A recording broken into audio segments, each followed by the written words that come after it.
Maritza Torres. This is my pandemic work nook. I'm an artist that works from home. I'm based in East LA, but I'm from Utah. I've lived in California for about 19 years. I've been making art since 2008.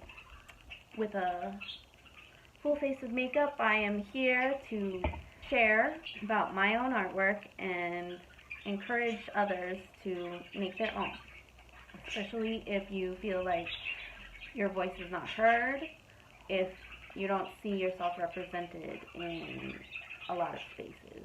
That's what zine culture is all about. Let me share with you what my process looks like. First, you can't just come up with something out of nowhere. If it's not something that you're really excited about, it's going to be very difficult for you to put the amount of work into that idea. You might come up with an idea and lose interest, and that's okay. Brainstorming is always very good. I'm a big fan of letting things happen organically. Sometimes I'll have things that I want to work on, and I realize that I don't have the knowledge yet, that something else that you're working on is going to lead to, oh, this is what I was looking for. That's also kind of fun, to be less restrictive with how you go about making things happen.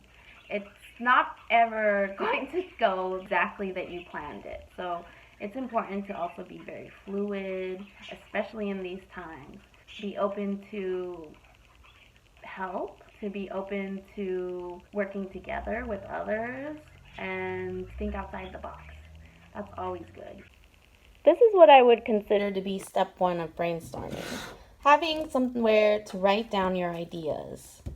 Many artists I know carry a notebook. This was given to me by another artist friend. Just because I write something down here doesn't mean I have to do it. There's a lot less pressure. It's small. It's not like a huge mural. You don't have to commit to very much when you write in a journal. If you're thinking about making a zine, you don't know where to start, just starting to write down your ideas, starting to sketch, keeping any kind of notebook. It doesn't have to be an art-specific notebook. Whatever is available to you. I started working on mahmlclxxo. I was overwhelmed. How can I explain to people what being Chicana means to me? And then also, what should this zine be about? What I decided was that I should try to convey what the feeling is. I don't have any set answers on how I should be identifying, and I'm not even really happy with any of the terms that I'm allowed to use to say who I am. That's why the name of it is what it is. The actual title is an acronym for all these names I've called myself in the past and currently do call myself. Why is it so long, and why are there so many? It's been an ongoing question. This is actually in chronological order of names I've taken upon myself. The whole thing about this project is I still don't have a name that I can say, yes, this is the right description of who I am as a person. This encompasses my story fully. For instance, when I was little, until I was maybe 5 or 10 even, I just called myself Mexican, but then that didn't work because I wasn't from Mexico. I could sense that, or I know that that's inappropriate. I have not lived that life, so I can't say I'm Mexican. Then I would say, oh, I'm American. That does not fully encompass who I am. Then I used to go by Hispanic. The Hispanic was my term that I called myself for a long time because that was what my parents called themselves. When I was corrected on how to use that, or that this was an incorrect term, that it was offensive, by people who knew more than me, that hurt. Saying that term was wrong did bring up like certain feelings. The next term I tried using was Mexican American. It's not something that rolls off the tongue. It's very technical, it's dry. It doesn't feel like a real identity.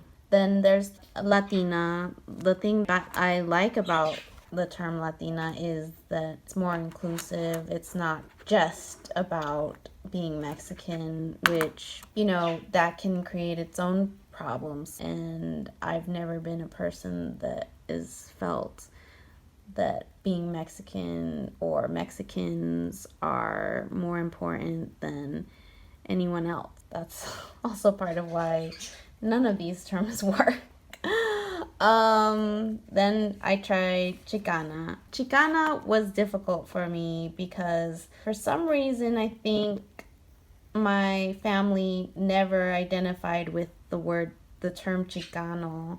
My grandparents on my mom's side were field workers. My mom was anti using the word Chicano.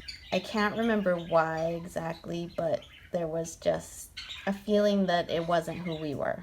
I felt like you had to be like associated with the Brown Berets to be considered Chicana. Now I consider myself Chicana, but I also don't like that it can feel exclusionary to people, that it only speaks on the Mexican American experience. Latinx, I was using Latinx a lot for being more inclusive, and using the X was important to me, or it still is important, more intersectional, it's not non-binary, and I was kind of using that more for myself, but I do identify more as like a cis woman. So the X is an ongoing issue, but also Latinx is still based off of Latina, Latino, which is actually doesn't have anything to do with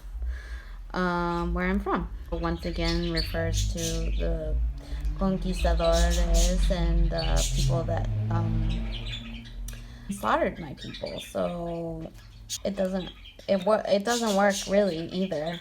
Then we have Chicana X. The X is also, I was using that for a minute just because even though I identify as cis, I guess, the issue I have with that is what is femininity, what is being like a straight woman. Like, I don't think I've ever been like a typical straight woman, and I don't enjoy some of the like negative connotations that come with being considered feminine.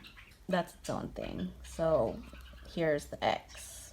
I didn't want to be appropriating it, so I don't use it anymore. Here we have the X again. This is X is a different kind of X. When the Spaniards came to Mexico, they translated Nahuatl into Spanish, and because they didn't have the correct letter for the sh sound that is used in Nahuatl, they replaced it with an X. So where you see the X is in names like Xochitl.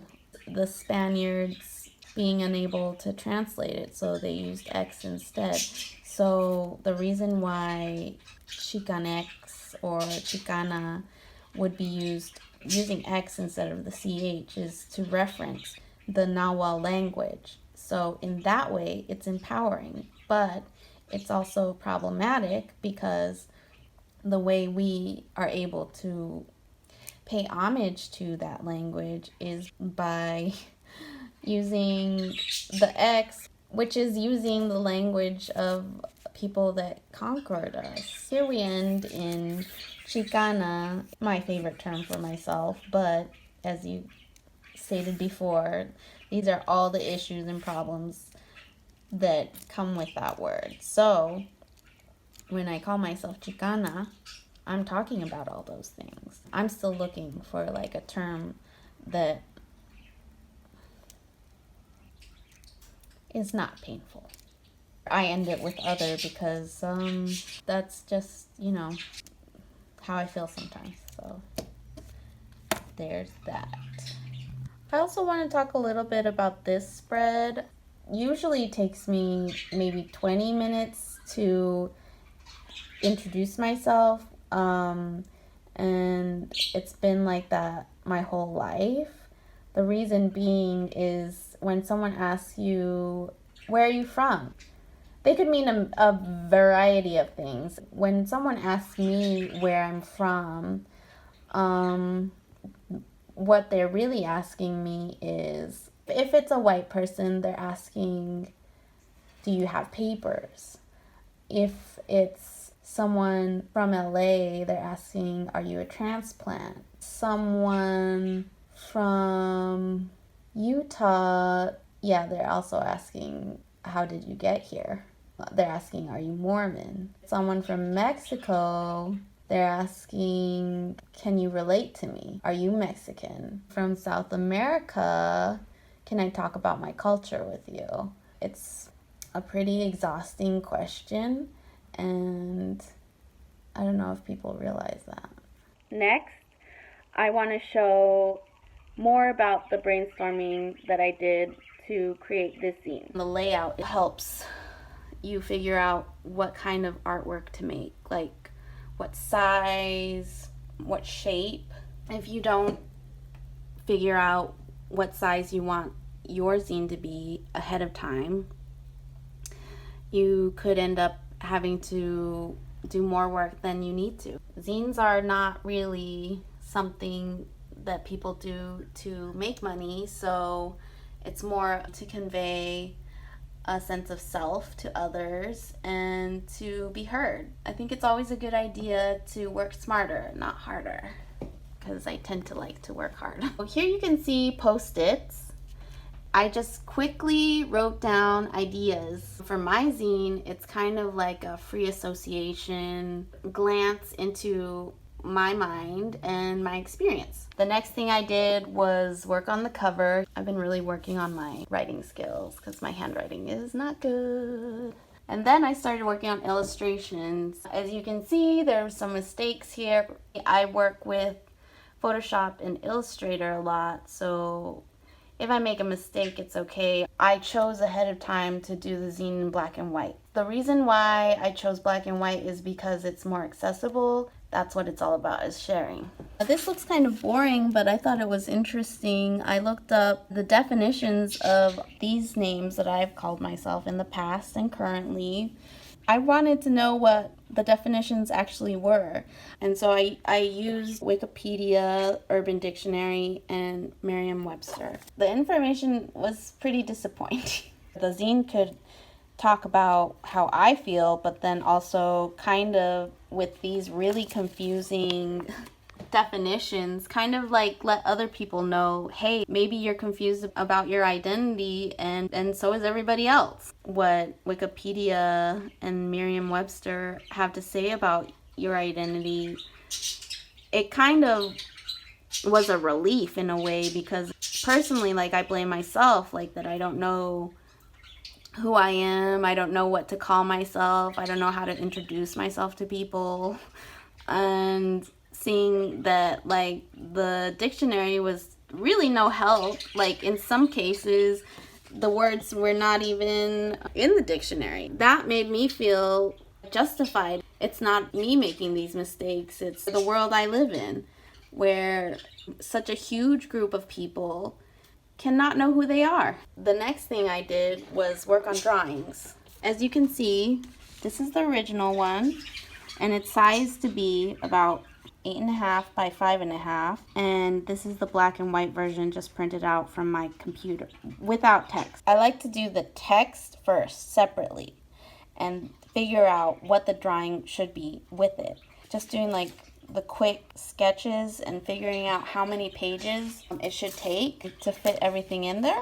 I started out with these really basic sketches. Before that, I made sure to write kind of the storyline down. I wanted it to be not too much wording, Here is this page, and this is the finished version. It's a little bit different than the sketch, but that's okay. Things don't have to be exactly the same. This page is here, and then here we have the black and white printout. I used this printout and then wrote the text over it where I felt like it fit. Here I can look at the mock-up, and you can see it finished with the text. This zine was supposed to be a more free association sort of feel to it. I didn't want the story to be exact or it to be like a specific story. I wanted it to feel more like where your mind goes to several different places when you bring up one word. Part of the zine is me introducing myself and how awkward that is because I don't have a good word to use, and because most of the time when people ask, where are you from, I have to guess what they actually mean. Do you mean, am I from Mexico, or am I from America, or do you mean like where my grandparents are from, or where did I grow up, or am I Mexican? I really hate introducing myself sometimes. Yeah. So that's my newest zine that I've worked on. That doesn't mean that every zine has to look like that. Let me show you a couple other zines or comics that I've done. Here I have a comic which is using similar characters to those that I put in the zine. It's me and then my super ego and my id. You could call it that. This is a comic that I did and printed all on my own. This is just like one version of something that you can make that would be considered a zine.